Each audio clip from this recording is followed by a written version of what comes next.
Hi there, good day to you. Today I would like to share with you an example of differentiated assessment evaluation in the form of a writing assignment. First, let me provide you some background information. I used to teach at a language school, so this was a school for English language learners, or ELLs, and there was a 3-month intensive writing course designed to prepare students to be ready to write at a college level. What made the course interesting was that it continually took in students every month. So I would have students who were in their third and final month and who knew exactly what they were doing. And then I also had students who were in their first month having trouble with word choice, for example, or sentence structure. So I had them write something in the beginning of the course, and that's obviously a diagnostic piece of writing. I took it home, it was over the weekend, I looked at it, and the writing showed that the students have completely different abilities, different needs, and different readiness, and just basically different starting level in terms of their writing ability.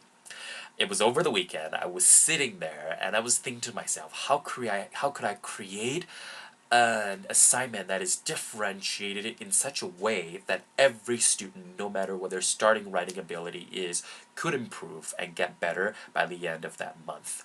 And this was the assignment I created. Now, so this, as you can see, is a student's piece of writing. This is the diagnostic piece of writing that they did. As usual, for every piece of writing that they did, I don't know if you can see it very well, I always have 2 columns. The first column is called strengths, so right here, strengths. And it gives them, usually I have 3 points of what they do well. The other column is called what to work on, and again, I usually have 1 or 2 to 3 points for them to really focus. This wasn't enough, I thought, because I wanted to create an assignment that allows them, like I said before, to improve. So this is what I did. Turn the page. Basically, there are 4 different areas of writing that I wanted to focus on. The first area is called word choice. Basically, all writing is made up of words, building into sentences. So the second area is sentence structure. The sentences together form paragraphs. And finally, the paragraphs together form essays. So there are 4 different areas, and then I created 4 different levels in terms of what each of these areas would look like in ability. So there's level 1. Level 1 is very simple, basically has vocabulary to convey meaning, for example. There's level 2, right here. There's level 3, right here. And then there's level, let me keep flipping. There's level 4. Look at word choice, for example. For level 4, word choice, they have appropriate and accurate choice of words and parts of speech. Ability to use exactly the right words to achieve exact meaning, or ability to manipulate word choice to impact meaning. So, based on their diagnostic piece of writing, for each of the 4 areas, they were placed in the level based on their ability. So you can see for this particular student, he was in level 2 for word choice and sentence construction, so they were highlighted.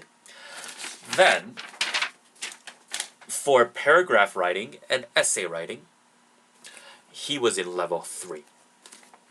What the assignment asks them to do, because this was inspired by video games, because I know I played a lot of video games growing up, and a character of an RPG game usually has, for example, 60 levels to achieve.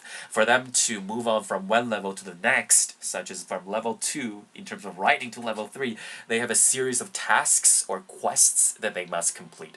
And therefore, for each of the levels, let's see, this is level 3, for example. For each of the levels, and for each area, they have specific tasks that they must complete to move on to the next level. So you can see word choice tasks, there are 3 of them here. Sentence construction tasks, there are 3 of them. So for all levels, there's a series of tasks they have to complete in order for them to move on to the next level. And what they had to do, well, first of all, the tasks are designed so that they appeal to students of different learning styles. So some of the activities are kinesthetic. They actually have to have a paragraph, cut up the paragraphs and try to arrange the sentences to see how ideas flow from one sentence to the next in the paragraph. So some activities are kinesthetic, some activities are visual for them to actually draw out in a graphic organizer, for example, what they know, and some obviously are written and some are auditory, meaning that you read something and then you hear how it's written back to you to see whether there's any disparity or any difference in terms of what you hear and what you read or write.